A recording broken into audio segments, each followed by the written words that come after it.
আমি এখন দাঁড়িয়ে আছি কমলাপুর রেল স্টেশনের প্রথম শ্রেণীর বিশ্রামাগারের সামনে। এই বিশ্রামাগার আসলে কাদের জন্য, কোন ক্রাইটেরিয়া ফিল আপ হলে এই বিশ্রামাগারে যাত্রীরা ঢুকতে পারেন সেই বিষয়ে আজকেই এখন বিস্তারিত জানাবো আপনাদের।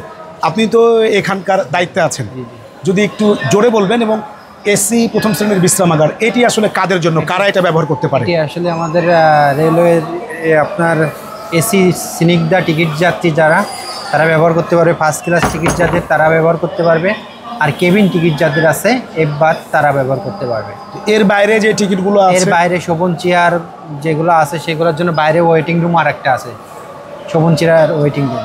আচ্ছা, শোভন চেয়ার ওয়েটিং রুম। কিন্তু এটা আপনি নিশ্চিত করেন কিভাবে যে এইখানে আমি যখন আমার কাছে যাত্রী আসে তখন আমি তার টিকিটটা দেখি, টিকিট দেখে যার এসি টিকিট বা ফার্স্ট ক্লাস টিকিট বা আপনার এফ বাথ টিকিট তাদেরকে আমি ভিতরে ঢুকতে। একটু ভিতরে আসেন, আমরা একটু দেখাতে চাই যে এসি প্রথম শ্রেণীর বিশ্রামাগারের মধ্যে কি কি সুযোগ সুবিধা আছে। ভাই আসেন,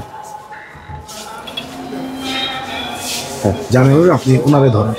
হ্যাঁ ভাই, একটু যদি বলেন। এখানে এটার ভিতরে আছে আপনার বেসিক্যালি আছে আমাদের একটা বোর্ড দেওয়া আছে, এইখানে একটি শিডিউল দেওয়া আছে, টাইম শিডিউল দেওয়া আছে।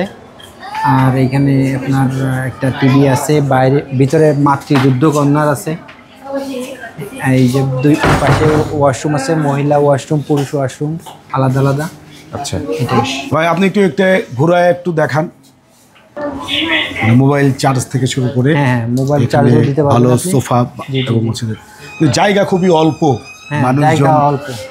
মানুষজন ধরার ক্ষেত্রে খুবই স্বল্প জায়গা। হ্যালো, বোঝা যাচ্ছে। আরেকটু জায়গাটা বড় হলে ভালো হতো। ধন্যবাদ সবাইকে।